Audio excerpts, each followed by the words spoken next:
Hey guys, welcome back to my YouTube channel Tuli's Biology. So the name as it is concerned about, it's a channel for biology. So I have uploaded the cell video on cell of part 1 and part 2, and the part 3 I'm going to upload it today, and today's topic is primarily based on cell junction and cell wall. So we are going to get the brief idea about them.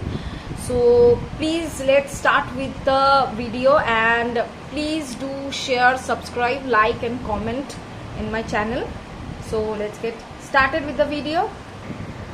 So at first we will start with the topic of cell junctions.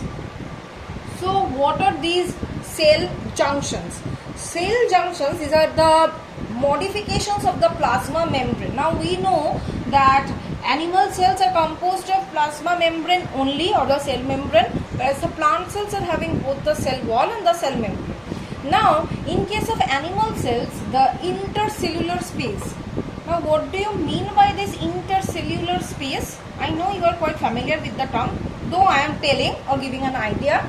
Intercellular space means the gap between the two adjacent cells. The gap between the two adjacent cells is termed as the intercellular space. Now in case of animal cell or animal body, these intercellular spaces are very small or very less or negligible.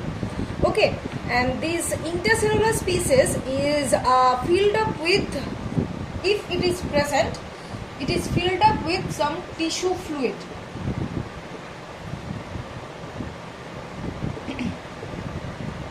Okay, now in most of the cases, epithelial cells, muscle cells, nerve cells, these cells are also covered by or bounded by the plasma membrane. Okay, now these cells which are placed adjacent to each other, they are associated closely. Okay, and they form a functional unit that is termed as the cell junction. So the plasma membrane of the adjacent cells, they are closely associated and are forming a functional unit which is termed as the cell junction. Okay, now these cell junctions are responsible, or it is having the ability to carry out different physiological functions like absorption, secretion, transportation, etc. Transportation of what? Transportation of food substances, transportation of waste materials.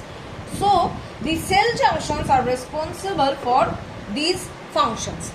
Now there are different types of cell junctions. Primarily there are 5 types of cell junctions. What are they? That we are going to see.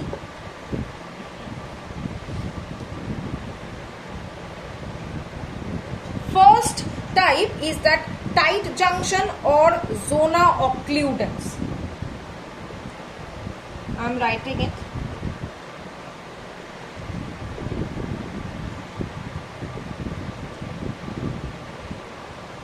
Okay, so this is the first type. What are they? These are the transmembrane proteins. These are formed by the transmembrane proteins, which forms a wave-like strand or wave-like structure. These are found in the outer epithelial cells of stomach, small intestine, urinary bladder. It is being found on the outer layer of these organs. Okay. Now what is the function of this tight junction? Now these cell junctions resist the entry of different substances into the intercellular space. That means from the organ to the intercellular space.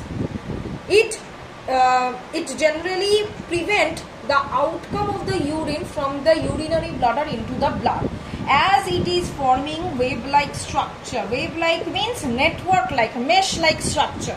It is forming, and it is present on the outer layer of various organs like stomach, urinary bladder and all other organs. So it prevents the outflow of the fluid which are present within that organ into the intercellular spaces. Clear?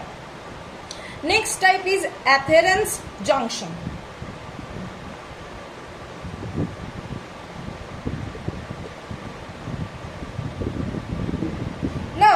what is adherence? The term adherence is coming from the word adhere, that means to hold on. Okay, the word means to hold on. Now this junction is formed by the deposition of dense layer, and that layer is termed as, the deposition of dense layer, that layer is termed as plaque.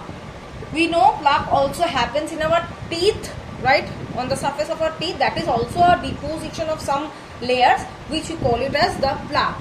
Okay, and this plaque is present on the inner side of the membrane. This was present on the outer side, this is on the inner side.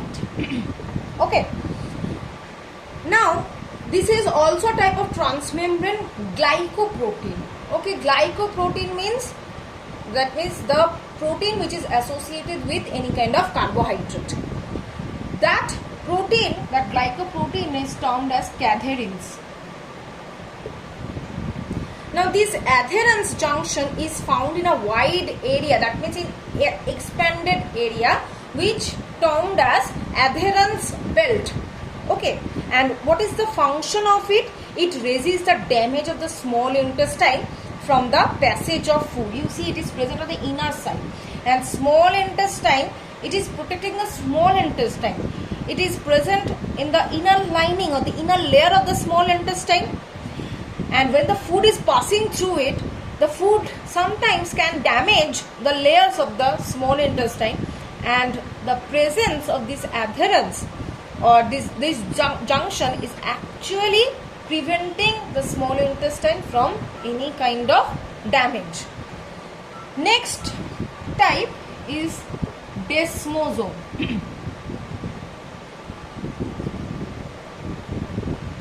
Desmosome. It is also formed by plaque and transmembrane glycoprotein, that means cadherins.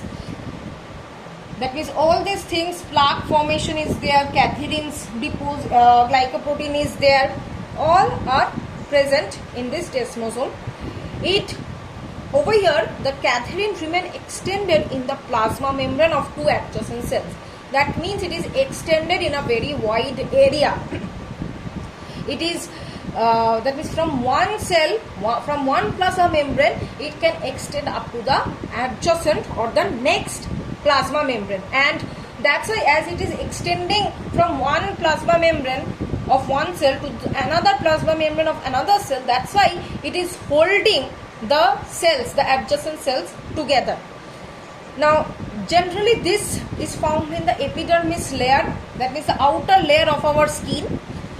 Apart from this, it is found in the heart muscle, and as it is being found in the heart muscle or the epidermal layer, it helps in the contraction and relaxation of the muscles, because during contraction and relaxation the cells do not have the tendency to lose or to separate. Why? Because this junction is present over there to hold the cells. This is number 3. Number 4 is hemidesmosome. Now hemi means half. That means it is half. It is not totally like that of desmosome, but it is half in the structure. It looks like half of the desmosome. So hemidesmosome more or less similar to the desmosome, and but one difference is there, that in case of desmosome it was holding the two cells, two adjacent cells, but hemidesmosome doesn't do that. It does not extend after one plasma membrane, and there are different proteins. Here we can find the presence of cadherin. Here we do not find cadherin, but rather we will find integrins, which is the protein in this junction.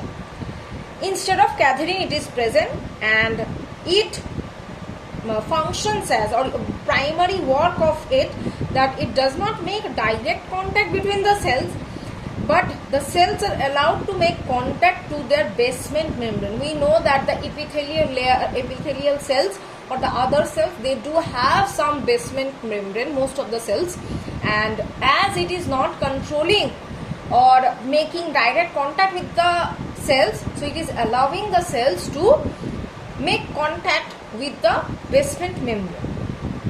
Next, last junction is the gap junction. What is it?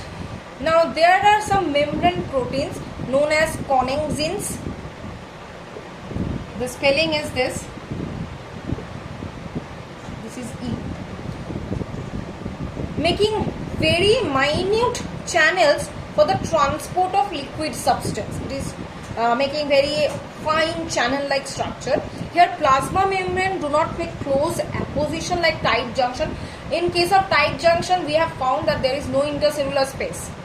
Okay, and it is like present on the outer layer and it's forming the wave-like structure so that nothing can come out. But gap junction means the gaps are present over here. So very minute channel is being formed and it is not like that of tight junction but remains separated by intercellular gap. It is found in the lens and generally the cells of the cornea, and main function is that the transportation of iron and smaller molecules which are necessary for the nutrition or for any part. Okay, so these are the types of cell junctions and their description. Our next topic is cell wall. So cell wall, we know that I have done about cell membrane in the previous video, part 2. If you have not watched it, then please do watch it. It's already given in the YouTube channel, in my YouTube channel. So please do watch it. You'll get a clear idea about it. Now, cell wall, it's present in both plant and animal cells. Now, what is it? It is also a protective layer. Now, this is semi-rigid, permeable, laminated, obviously non-living layer, outermost layer of the plant cell or the bacterial cell is known as the cell wall. Now the protoplasm of the plant cell is separated from the rest of the part by the cell wall, which is entirely lacking in animals. As I have told you, we do not have cell wall. Now the cell wall is very complex in nature. It is mainly formed of carbohydrate, complex carbohydrate. Now the cell wall is primarily divided, or if we see it under the microscope, we can see that it is primarily made up of 3 layers. First layer is the primary cell wall. Second layer is the middle lamella. Third one is the secondary cell wall. Okay, so these are the three parts or 3 layers of the cell wall. At first, we will start with the middle lamella. See, suppose these are the plant cells. We know that the cells are arranged adjacently.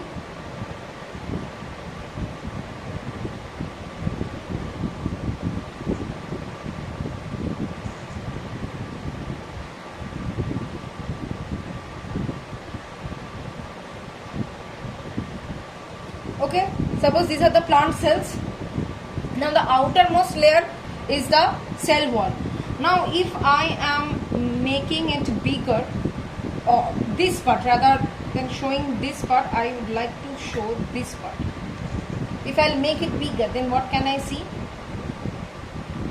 This is this cell number 1, suppose, and this is number 2 cell, suppose. This is this one.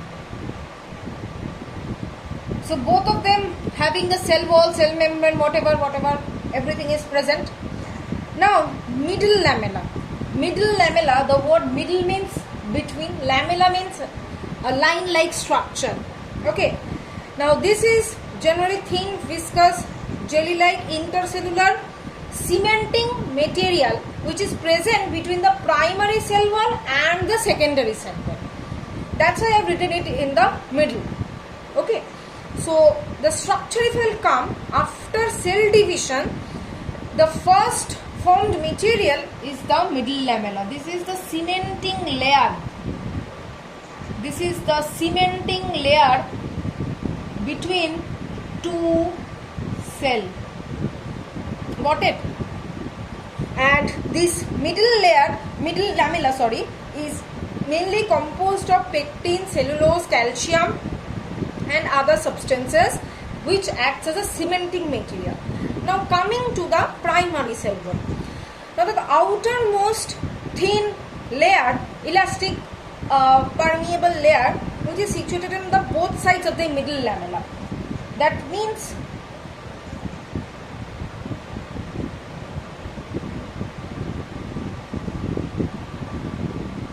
this is the primary cell wall, which is present between the on the two sides of the middle lamella. This is the primary cell wall. Okay, and this primary cell wall is formed of cellulose, hemicellulose, pectin, lignin. So these are the main components of it. Now coming to the secondary cell wall. Primary cell wall, as I have told you, it was thin and permeable layer, but the secondary cell wall permeable but it is thick and it is present on the inner side of the primary cell wall and is called as the secondary cell wall. That means this region. This is the secondary cell wall, that is inner side of the cytoplasm actually it is present, or sorry, inner side of the cell membrane. After primary cell wall, the secondary cell wall is forming. Now the next is that the structure, or it is formed of the secondary wall is formed of what?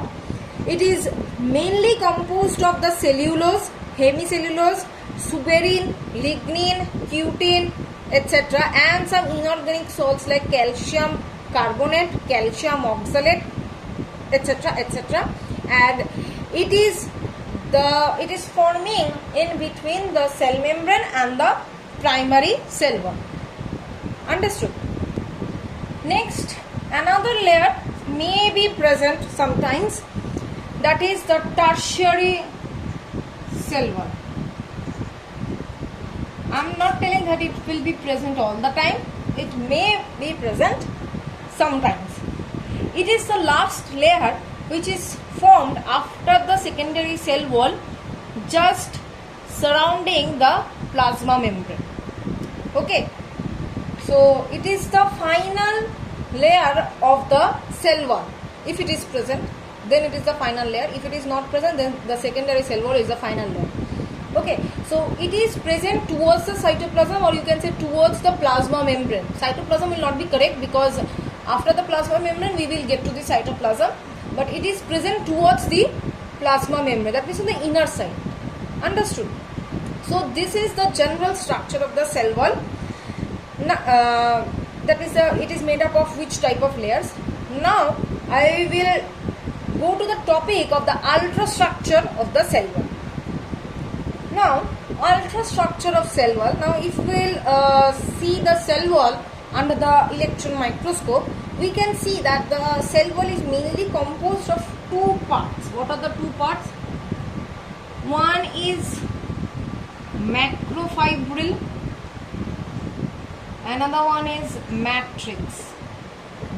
Macro means large, fibril means the fibrillar structures or fiber like structures. Okay, so these are the two parts which is making up the cell wall.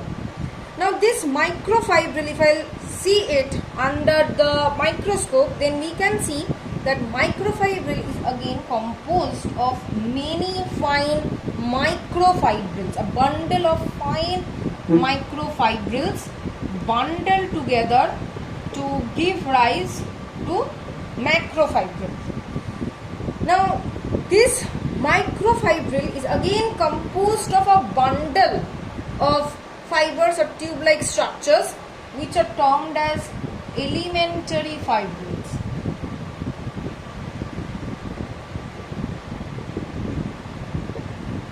Got it? Now this elementary fibril is containing the cellulose chain.